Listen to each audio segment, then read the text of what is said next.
What I remember about the day Superman died is that I bought the issue from my local comic shop. And for some reason, we had to go to the local mall right after that.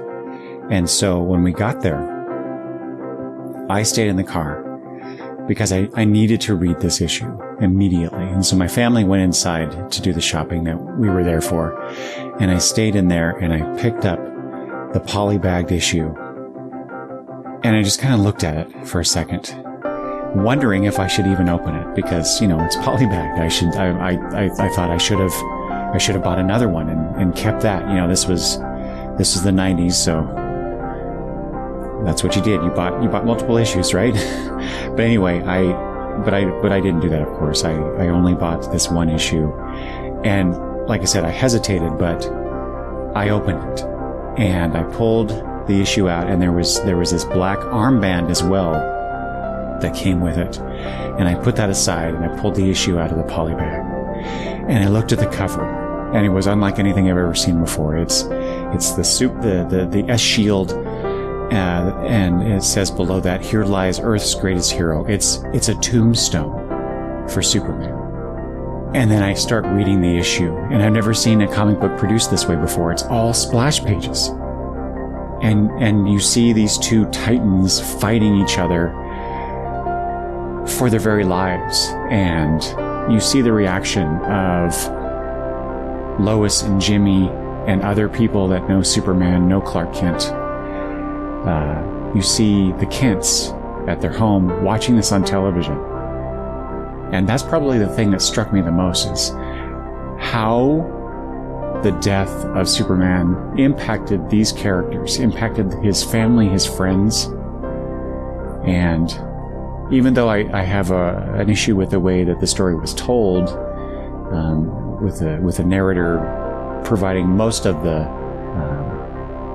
words for the issue, and it was still a very impactful issue for me, seeing my favorite superhero fall like that. Even though, we all knew he wasn't going to stay dead, but still, within the story, it was amazing to see it told in that way, I guess. Anyway, that's what I remember.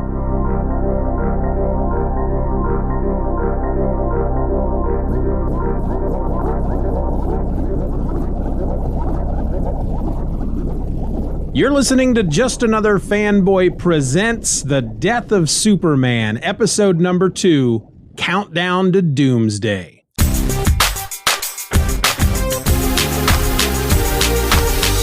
Hello and welcome to Just Another Fanboy Presents The Death of Superman. I'm your host. My name is Steven, and our introduction this week was submitted by Eric from the Longbox Review podcast. You can find that at longboxreview.com. And you can find Eric over on Twitter under the handle @LongboxReview. Thank you, Eric, for that submission. I really quite enjoyed it. If you would like to submit an introduction to be used as a cold opening to a future episode of Just Another Fanboy Presents, record yourself answering the question, "Where were you when Superman died?" and send the file to me at justanotherfanboy@gmail.com. Just make sure in the email that you tell me who you are and where folks can find you online so that I can give you your props in the episode. Just keep in mind as well, I reserve the right to refuse to use any introduction as I see fit, especially if maybe what you are trying to plug, maybe, you're wanting me to shout out your podcast, and you do a podcast that is just full of hate speech. I'm not going to give you any time on my show. I'm not going to promote that. So that's how that's going to be. For more information, look for the Where Were You When Superman Died episode right here on this feed. All right, so today we're looking at 2 books from the Death of Superman event that were released this week, 30 years ago. They are Justice League America number 69 and Superman number 74. And we're going to start off with the Justice League issue because that's the one that you should have read first. So Justice League America, number 69, published by DC Comics. It has a cover date of December 1992, though it hit stands on October 20th, 1992. It had a cover price of $1.25. The title for the issue is Down for the Count. It was written and penciled by Dan Jurgens. Inks were by Rick Burchett. The letterer was Willie Schubert, and the colorist was Gene D'Angelo. Now, I thought it would be easier moving forward as long as the information is out there for me to grab over on the DCFandom.com website. I thought it would be easier if I just read through the synopsis that's out there on that website and then gave you my thoughts on the issue. That way I'm not spending a lot of time or more time than necessary talking about every little detail that happened in the issue, because that's not what kind of episode, that's not the type of podcast we're trying to do here. All right, so the Justice League International responds to a call from a smashed big rig outside of Bucyrus, Ohio, and follows the trail of senseless destruction left by the beast responsible. Once the mysterious creature sights Blue Beetle's bug, it throws a tree trunk through it, forcing the JLI to land and engage the beast in battle.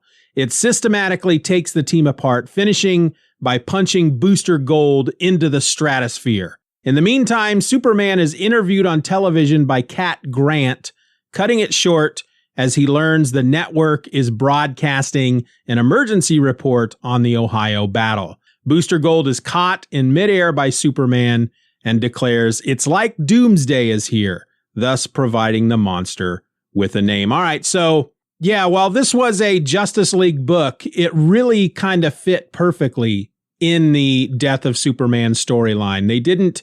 This wasn't like a, if you read a lot of event books, a lot of time what they're going to do is you'll have the main title that you can read through and get the story from the event.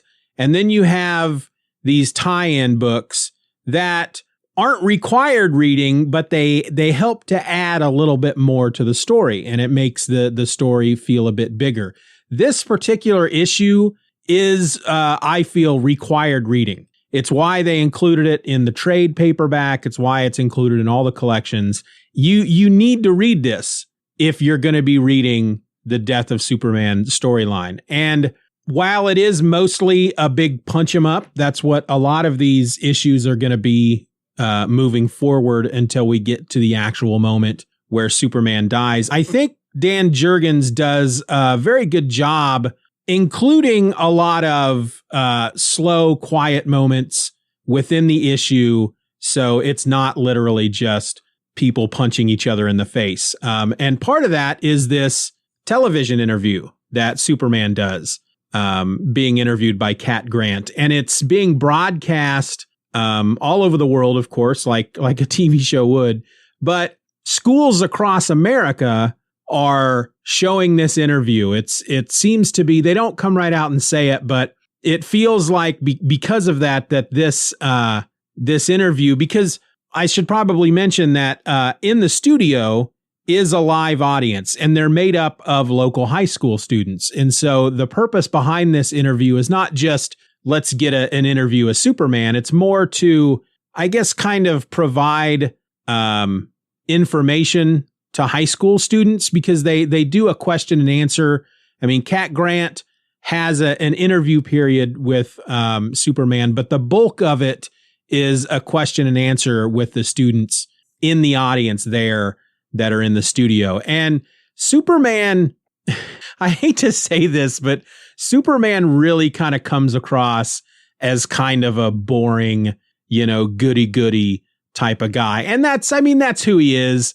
But there are certain moments throughout the interview where, like, for example, one of the kids asks Superman, "Yeah, I was kind of wondering about fire. Does she score as high on the babometer as it seems?"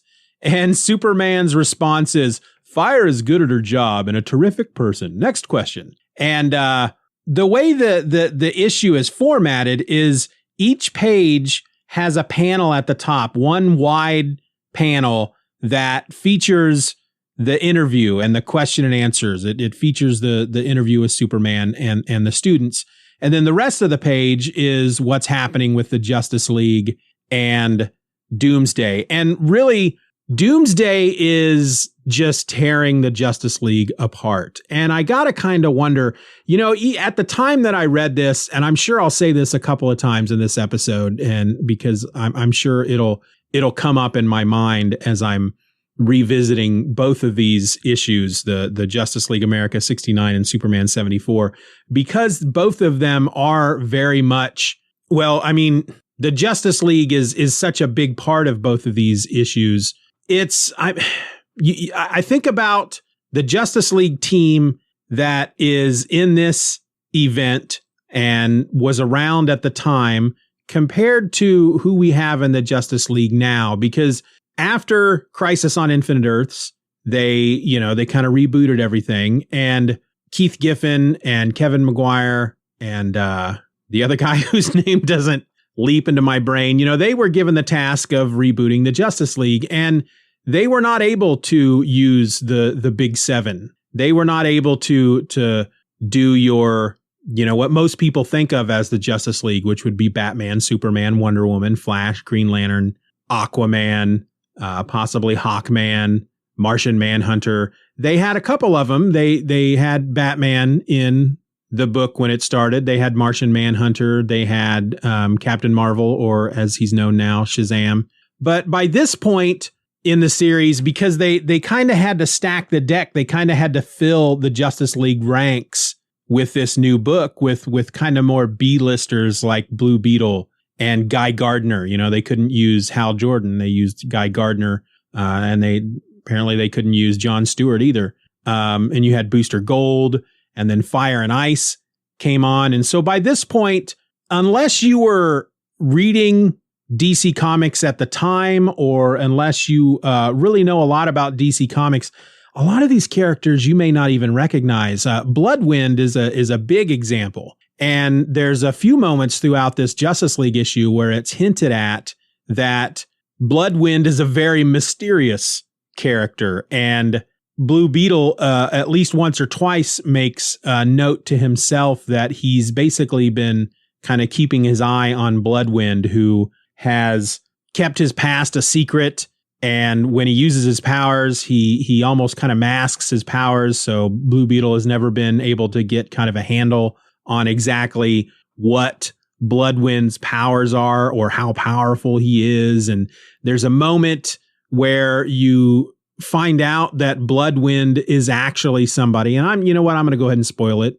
He's actually Martian Manhunter in disguise for some reason. I don't remember the storyline behind that, because I wasn't reading Justice League at the time. And in fact, I had really gotten out of a lot of DC books at the time and only jumped back in because of the death of Superman. This is, I didn't really talk about it in the previous episode, but this is really the beginning of my time collecting comic books. I had been reading comic books since the early 80s, but those were all books that my older brother had bought. And I had, the only books I had owned were G.I. Joe and Captain America. And that's because my parents agreed to subscribe to those books for me. But once I had graduated high school, once I had a job and was able to, once I was making my own money and was able to go into the comic book store each week, I started up my comic book collection. And this is around the time that really started happening. Image Comics were coming out.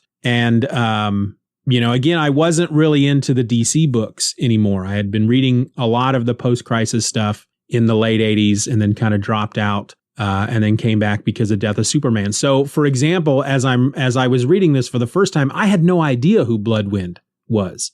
Now, there's another character on the team called Maxima. I had no idea who she was. She's apparently an alien, and she's super strong. She can fly. She's got some kind of mental powers. But otherwise, the team really is made up of a bunch of, for lack of a better term, lightweights. And I got to kind of wonder what kind of event this would have looked like nowadays when you had a Justice League that featured Batman and Green Lantern and the Flash and, all the big guns and Wonder Woman. And because really none of them during this whole first story arc, during this whole first chapter where Doomsday is, making his path of destruction and takes out the Justice League, and Superman has to take him down by himself. With the exception of these characters, these Justice League characters, none of the other heroes in the DC universe are really available, I guess, to step in and help Superman out, which even at the time I thought was kind of weird, because there were still guys like Captain Marvel who were around at the time. I mean, I just have to imagine if Bloodwind or Martian Manhunter wasn't doing whatever this thing is that he's doing, pretending to be Bloodwind, if he was there as Martian Manhunter, if we had all of our Green Lanterns, Guy Gardner, John Stewart, and Hal Jordan, and because even at this point, Guy Gardner, he's no longer a Green Lantern. He'd been kicked out of the Green Lantern Corps, and he has a yellow ring, and he goes by the name Guy Gardner Warrior. And he wears cowboy boots with a big G on the side of them. But, what would this look like if Wonder Woman had been there, if Captain Marvel had been there, if Captain Atom had been there, if Supergirl and while Supergirl is here, a version of Supergirl is in this world. We talked about her in episode 0. She doesn't make an appearance. She doesn't help Superman out at first. And there's a reason for that. We'll get to that. But I don't know. It's just one of those things that even at the time I felt like here is really a big deal in the DC universe, because Superman really has a hard time stopping Doomsday. And the fact that Doomsday walks through the Justice League, despite the fact of, despite who makes up the Justice League, Doomsday really just kind of walks through them like they were a field of grass. And that should have sent alarm bells across the DC universe. Now, granted, this is happening within the span of a few hours. From the moment Doomsday emerges and, let's just say from the moment that the Justice League encounters Doomsday to the moment that Superman dies, really we're only talking about the span of a few hours, which, in superhero world is a lifetime, especially when you're thinking about characters like the Flash and Wonder Woman who can go very far, very fast. But I'm straying from the entire story here. Again, even at the time, I thought this could have even had a much bigger impact had we seen Doomsday take out really all of the big guns in the DC universe before Superman finally took him down. But we didn't get that opportunity in this book, and that's all right. The taking down of the Justice League by Doomsday really kind of does what it needs to. It proves or shows to the reader that Doomsday is not somebody to be trifled with, that Doomsday is a very powerful creature. But there are moments, and since we're just talking about this Justice League book, there are moments that, for example, Doomsday starts fighting Blue Beetle. Now, Blue Beetle is just a regular guy. He does not have any superpowers. He doesn't have augmented strength because of the suit that he wears. He's literally just a regular dude who is, you could say he's at the peak physical performance for a guy his age or whatever. And he's a really good fighter. But we watched Doomsday basically beat Guy Gardner to a pulp. And Guy Gardner has the protection of his yellow lantern ring, which works somewhat similarly to the Green Lantern ring, which is going to protect him. It's as there's a moment here because, of course, Guy Gardner being who he is, he's the first one to take the fight to Doomsday. He flies ahead of everybody thinking that he's just going to take this dude out all by himself because that's who Guy Gardner is.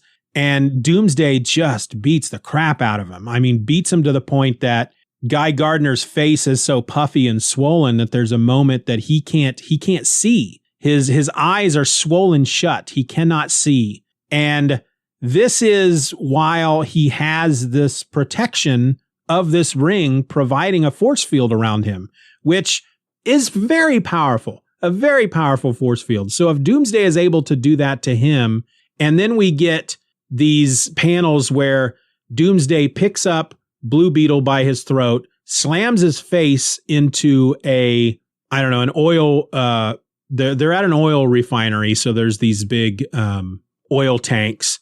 And he slams his face into an oil tank, slams his head into the ground, into a pipe on the ground, slams his head again into the oil tank. I mean, the Blue Beetle at that point, the first hit should have killed him, really. As powerful as Doomsday is, the first time he smashed his face into that oil tanker, that should have killed the Blue Beetle. But Doomsday is still able to really, again, smash his face, smash his head into a number of objects.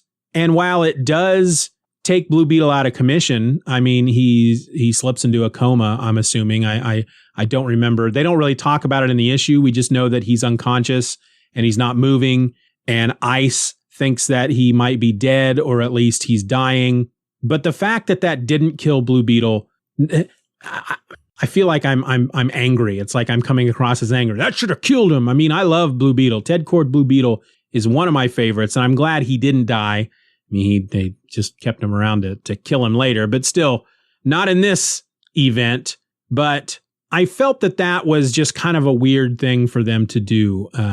They do the same with Booster Gold a little bit later, because his, Booster Gold as well, he's just a regular dude, but he's got this suit that enhances his speed and his strength, and he's basically wearing Iron Man armor that just happens to be spandex because it's from the future. And he runs out of power, and so he ends up being just a regular dude. And Doomsday does the same thing to him, beats the crap out of him, but doesn't kill him. And the only argument you could make there is that for some reason Doomsday is holding back when he fights those guys, and I don't know why Doomsday would do that. But it's during this fight that Superman is being interviewed, and they at one point have to cut the interview short because they have to go to the special on-the-spot report to talk about this attack that's happening in Ohio. And Superman catches a bit of the news report and then decides he needs to go help the Justice League. And by the time Superman arrives,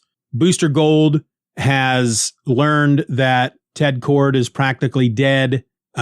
If you're not aware, Booster and Blue Beetle are just the best of friends. They have been since practically just not long after this Justice League book began, and they've remained friends to this day. They have their own book called Blue and Gold that's currently being written by Dan Jurgens. And Booster, seeing the state that his best friend is in, attacks Doomsday in a rage, and again, he gets his butt handed to him as well. And Doomsday hits him so hard that, he goes flying into the stratosphere, where he is caught by Superman, who basically is like, tell me what's going on. And Booster tells him that it's like Doomsday has arrived, or it's like Doomsday is here. And that's how that issue ends. And I should also mention that this entire fight, throughout the entire issue, that Doomsday is just, again, wading through the Justice League as if he is walking through a field of grass. He still has one hand tied behind his back. He's doing all this with one hand. He is, in essence, being held back by that one disability, the fact that he's only able to use one hand. This was a really good issue. We only got a bit of Doomsday in Man of Steel issue number 18, which started this whole affair. And so jumping into this Justice League title, it really is firing on all cylinders at this point. There's no mistake. There's no doubt at this point that Doomsday is a force to be reckoned with. And as a reader, when Superman finally arrives, you get this sense of relief almost that finally someone's here that can stop this creature. Because the Justice League, if the Justice League had to continue by themselves, they would be dead, plain and simple. The art is Dan Jurgens. I am really, Dan Jurgens is one of these artists that he has, you can almost see certain influences from other artists in his work. There are moments where you can see John Byrne coming through.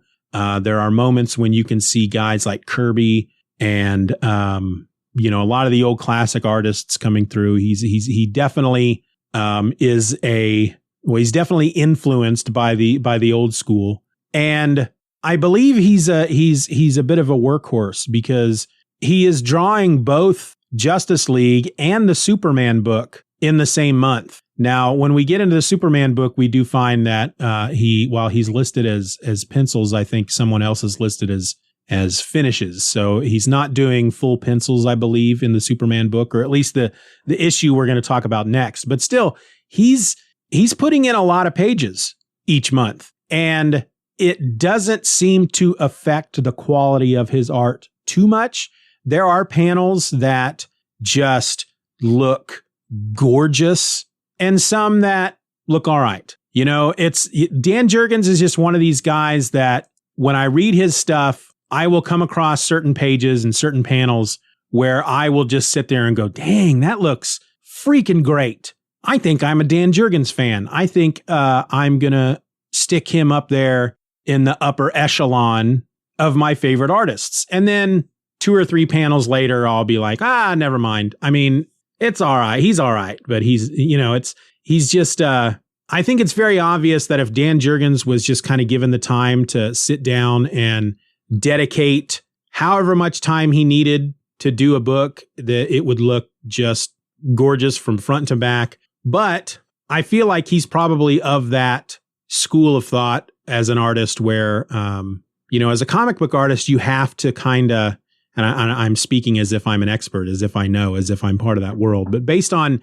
interviews and stuff I've read, it's like you have to know when to walk away. I think for many artists, if given the time, they will really just keep going back to certain panels and certain pages and keep adding this or that to make it look even better. But a professional artist who knows that they are on a timetable and a schedule, they just kind of know this is what I need to do for this page, and it's time to move on to the next page. But Justice League America 69, the second issue into the Death of Superman event, and very much establishing the threat level of Doomsday. And I can't really stress this enough. I mean, when you get to that last page and you see that Superman has arrived, as a reader, you just feel this sense of relief. Like everything's going to be okay now. Even though they were not making it a secret that this was going to lead to Superman dying. That was the whole point of this story. Everybody knew it was going to happen, but you see that Superman's there, that the Justice League are probably about to die, and Superman arrives, and you feel relieved. All right, so let's move on to the second issue that landed this week 30 years ago. Superman issue 74. I'll say this one last time, published by DC Comics. I don't think I need to say that throughout the rest of this series. It's got a cover date of December of 92 and an on-sale date of October 20th, 92, just like Justice League America 69. Cover price of $1.25, and the title of this issue is Countdown to Doomsday. Writer and penciler, Dan Jurgens. Inker, Brett Breeding, or in the issue, they actually list him as finishes, which when I see that, when they list an inker as doing the finishes, then I feel like what they're saying is that the penciler, who in this case, Dan Jurgens, didn't do full pencils, kind of laid everything out, and then Brett Breeding came in and finished it all up. Letters on this book was John Costanza and the colorist Glenn Whitmore. And again, I'm just going to read you the summary from DCFandom.com. Justice League members Ice and Maxima look at the fallen Blue Beetle, with Ice saying that Blue Beetle needs medical treatment, and Maxima saying their top priority is to stop the creature. Ice offers to go after the monster herself, which Maxima refuses to let her do until she remembers Ice aiding her in her struggles against Starbreaker, and so she takes Blue Beetle to receive his medical care while Ice goes after the monster. At the same time, high school student Mitch comes home to find that there's no soda in the refrigerator and that his mother was too busy taking care of his baby sister to even have time to get any groceries. Mitch becomes so upset, blaming his mother for being the reason his father left her, that he prepares to go over to his friend's house when Justice League member Ice crashes right into their kitchen. Mitch goes outside and finds the green-suited monster the Justice League was contending with earlier, now trashing their car. Superman and Booster Gold also show up, and while Superman is able to take a powerful fist blow to the midsection by the monster now called Doomsday, a sudden, unexpected kick in the gut propels him through the house, causing it to collapse. Doomsday now trudges his way into the house and is ready to kill Mitch's mother and her baby daughter, but Superman stops him, telling the mother to get out of the house. Soon other Justice League members, Bloodwind, Fire, and Guy Gardner with a puffed-up face join the action, and the 5 heroes strike Doomsday with energy blasts until all but Superman and Bloodwind run out of power. However, the energy blasts do nothing but cause Doomsday's bands around his other arm to break, thus enabling him to cause damage with both fists. The monster grabs Booster Gold, shreds up his costume, and pummels him so severely that he throws him against a weakened Guy Gardner. Superman and Bloodwind try to take on Doomsday simultaneously, but the monster grabs Bloodwind just as he is about to use his eye beams, causing them to strike near the gas lines and also causing a fiery eruption that consumes the house in flames. With his mother and baby sister trapped inside and the Justice League members fallen, Mitch cries out for Superman to help. But Superman is chasing after Doomsday and he must decide what to do. Either go after the monster and risk the lives of Mitch's family and his own allies, or let the monster go and rescue them and risk the lives of many more people. All right, so with Superman number 74, the story then escalates up to the next notch. I mean, we now have Superman in here in the battle, and we have a great moment where the first physical contact between Doomsday and Superman is Doomsday punching Superman in the chest, the stomach area, his midsection. And up to this point, every single thing that we have seen Doomsday punch, be it a tree, a car, a semi-truck, Booster Gold, Guy Gardner, Bloodwind, everything that he punches is either destroyed or is knocked through walls. You know, his punches are very powerful. It's very obvious that he is super powerful, I guess what I'm trying to say. And but when he punches Superman, his first punch to Superman, and Superman just stands there and takes it. And it was a pretty awesome panel. It's that moment as a reader that you almost want to cheer out loud, because the issue opens. I mean, the first page of this issue is a splash page showing Blue Beetle bent over backwards, very unnaturally. He's unconscious. He's bent over backwards, a bunch of rubble. His costume is in shreds. He's bleeding. He's bruised, and he frankly, he looks dead. Ice, of course, points out that he's not dead. He's dying, but he needs medical care immediately. And Maxima is really the only one that can get him to a hospital fast enough. And really, they kind of pull the camera out in the next page, and you see that Guy Gardner, Bloodwind, Fire, they're all laying there unconscious. It's just Ice and Maxima. And if Beetle is to survive, Maxima needs to be the one to take him to a hospital. But she whatever planet she's from, she's a warrior, she's a soldier, and you know, she's basically like a friggin' Klingon, you know, that we don't walk away from battle, and I'm not gonna run. But you know, Ice convinces her that she needs to be the one to take Blue Beetle into the hospital, and Ice will do what she can to slow Doomsday down. Now, most of this issue, as the summary said, takes place in and around this house in this, I guess we're still in Ohio, suburban Ohio. And we got this teenager by the name of Mitch who nobody likes. He is a real freaking jerk. And I don't know if Dan Jurgens just doesn't really understand what teen angst really is, or if he's really trying hard to go over the top with this Mitch guy, because he's got long hair and he's wearing a baseball cap backwards and he's got a t-shirt on that says death metal and he's got a skateboard and he's chewing bubble gum. And yeah, he's a real jerk to his mom because he didn't have any soda in the house. Dad has soda for him all the time at his apartment. And, you know, his mom is just she's a single mom. And I get that as a teenager, Mitch may not understand that. But man, this dude is just 100% jerk. And I know, having read this series already a couple of times over the last 30 years, that Mitch, this is not the only issue that he's in. He does have somewhat of an arc where he comes around and he ends up being the good son and helping out his family. But man, at this point, he is just an A freaking hole. The scene where Ice comes crashing through the window, the summary, whoever wrote that summary doesn't do it justice, because it doesn't point out that she's not crashing through the window of her own volition. She looks like she's unconscious. She has been punched or thrown through the window of this house, and Doomsday is outside, ready to come in and start tearing everybody up. And that's when Superman finally arrives. And yeah, he takes that punch from Doomsday, and you're like, yes, here we go. It's time to throw down.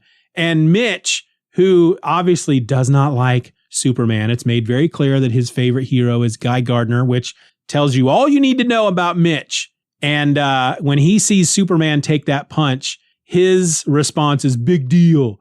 The spud was too slow and stupid to duck. And so, yeah, nobody likes you, Mitch. Shut up. But it's not, it's really just within 2 panels later that Doomsday kicks Superman in the stomach, and that takes him down. I mean, it launches Superman literally through Mitch's house and destroys the house. And then we get, basically we get this battle that's not only trying to stop Doomsday, but trying to save this family, because this mother and her teenage son and her baby daughter are right there in the middle of it. And so Superman at this point, he can't just let loose. He's got innocent people around that he has to think of as he's trying to stop Doomsday. Bloodwind and Guy Gardner and Fire and Booster arrive. And that's when they have this moment where all of them who, each one of them can do some type of energy blast. Superman has his heat vision. Bloodwind has some type of eye beams. Guy Gardner, of course, has his yellow power ring. Fire shoots fire. And then Booster Gold has energy blasts that come from his suit. And again, Guy Gardner, his face is so puffy, his eyes are swollen shut, that when they all decide we are going to let loose with our energy blasts, whatever form of energy we can launch, well, all 5 of us at the same time, we're going to fire at Doomsday and just take him out. Guy Gardner basically pipes up that he can't see, and he wants somebody to point his ring toward Doomsday, and Bloodwind does that for him. And yeah, they just pour it on and continue to do so until Fire is spent and she passes out. Booster Gold's power batteries in his suit, they drain. And Guy Gardner, while he doesn't run out of energy, it's at that point that he suggests, all right, we've probably stopped him. Let's shut it down and see what we're looking at. And that's when we see that not only is Doomsday still standing, now both of his arms are free. We can see half of his face now. And he's just a wicked looking dude. I mean, he's got these bony protrusions that come out of his knuckles that are like claws. He's got them coming out of his elbows. He's got them coming out of his face and like out of his upper lip. Like he's got these fangs that come out of his upper lip. And though he's got regular teeth, he's got it's like he's got a exoskeleton and a skeleton inside. And he's got, bones that almost that kind of go over his eyes, that protect his eyes. It's like he's a very wicked looking dude. And yeah, it's very disheartening when you get to this point, because not only do all of our heroes let loose with every single ounce of power they have, not only does it not stop Doomsday, in essence, it makes him more powerful, because now he has both arms and both fists, and he really starts laying into the heroes at this point. And the panel where the smoke clears and we see Doomsday's face and then him right next to his face, superimposed there. It's a great panel. This is one of these panels where I talked about how there are moments within books that Dan Jurgens does where it's just like, oh my gosh, this is beautiful. Now, again, Brett Breeding is doing the finishes. So I'm going to put a lot of the beauty in this panel on Brett Breeding, where the layouts, ultimately the general outline, the figures were put there by Dan Jurgens, but the gorgeous beauty of it is all Brett Breeding. I'm gonna put it up to him. And so, yeah, at this point, this is when Doomsday beats Booster Gold into unconsciousness. Mitch's mother and Mitch and their daughter are able to get out of the house, but Mitch's mom grabs up Ice, who is still unconscious and was in the house, and she drags her out of the way. Bloodwind fires his eye beams at Doomsday just as Doomsday punches him in the face, so the eye beams go wild and hit a gas main, and there's an explosion, and the house is destroyed. And that's when Doomsday, at this point, he's just like, all right, I'm done. His whole motivation really at this point is just to keep moving forward. We don't know where he's going or why, but he's moving forward, and anything that stands in his way gets destroyed. And so at this point, it's like Doomsday has discounted the rest of the heroes. They're, as far as he's concerned, they're down for the count. So he leaps off into the distance. Superman goes flying after him. We learn that Mitch's mother is now in the house, surrounded by fire. She is unconscious. The baby is there with her. Mitch is trying to get through the flames to get to her. He realizes that all of the other heroes are all passed out. They're all down. There's nobody there that can help them. So he starts shouting for Superman to come back and help. And that's when Superman is left with his decision. He's flying through the air. He's just about able to reach out and grab Doomsday's foot.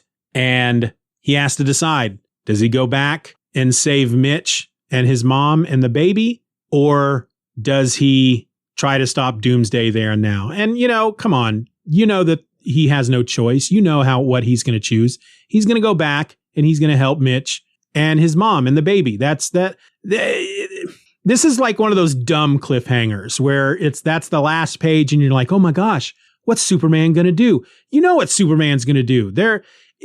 If we had gone on to the next issue, which we're not in this episode, we're going to do that next week, which is The Adventures of Superman 497. But if we had opened up that issue and found out that Superman left Mitch and his mom and the baby and the rest of the heroes there to die, I don't think I would have continued on with this story, because that's not who Superman is. We all know he's going back. But yeah, this was a great week in the event that is the death of Superman.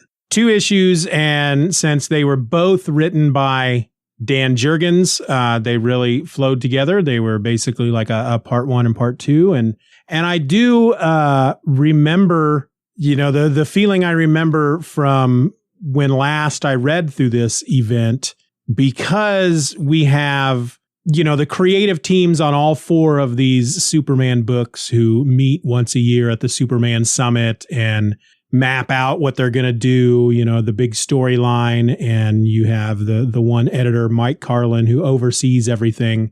You do really get the sense that this is one story and not 4 different stories that happen to tie together, which sometimes happens when you have, a particular crossover event happening in titles like this. I recently read Fear State at DC that ran through the Bat books. And I only read the issues that were in Batman and Detective Comics and then Nightwing. And the whole Fear State storyline, while it was supposed to be a crossover, it was all basically being headed up by James Tynion the Fourth, who was writing Batman at the time, but he wasn't writing Detective. And while both Batman and Detective had the Fear State banner on them, they were not part of the same story. And it really felt weird. Matter of fact, now I'm second guessing myself. Did they both have the Fear State banner? I feel like they did, but it's you had one particular storyline going on in Detective Comics, and then one storyline, the main Fear State storyline going on in Batman. And so it felt like Batman was over here doing one thing in the one issue, and then he'd run across town and do this other thing, and then run back across town. And, it felt disjointed, and you're not getting that sense so far. Granted, we're only 3 issues into the storyline, but I don't remember feeling that at all reading through these.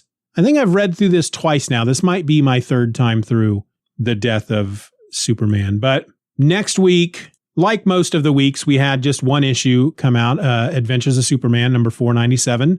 Now, I will say, looking through the schedule of what we have coming up, I think I talked about this in the previous episode, but I kind of want to just kind of keep reminding you that when we get to the week of Thursday, December the 8th, there were no issues released that week 30 years ago for this event. And so currently, as the schedule stands, I don't have an episode scheduled for that week. However, if I get feedback about any of these episodes, because we will have the 0 episode and then 9 episodes out before we get to that first week off. If I receive any feedback between then and now, and I have time to put together a feedback episode, that's what we'll do the week of December 8th on that Thursday. And if you want to provide me with feedback, you have the email address, justanotherfanboy@gmail.com. You have the Just Another Fanboy voice line, 785-318-6673. You can use that to text in your feedback, or you can call and leave a voicemail. You can join us over at the forum. That's forum.justanotherfanboy.com, and scroll down to the Just Another Fanboy Presents message board and leave your feedback there. Or you can just follow me up over on Twitter at Stephen or else. I always post about these episodes over on the Twitter. So many, numerous, and wonderful ways for you to leave feedback. And you're not required to. I'm not begging. I wouldn't mind having a week off, but at the same time, I wouldn't mind putting out a feedback episode. So I'll just leave it up to y'all. But next week, again, Adventures of Superman 497. So until then, folks, I'm going to say goodbye now. Goodbye now.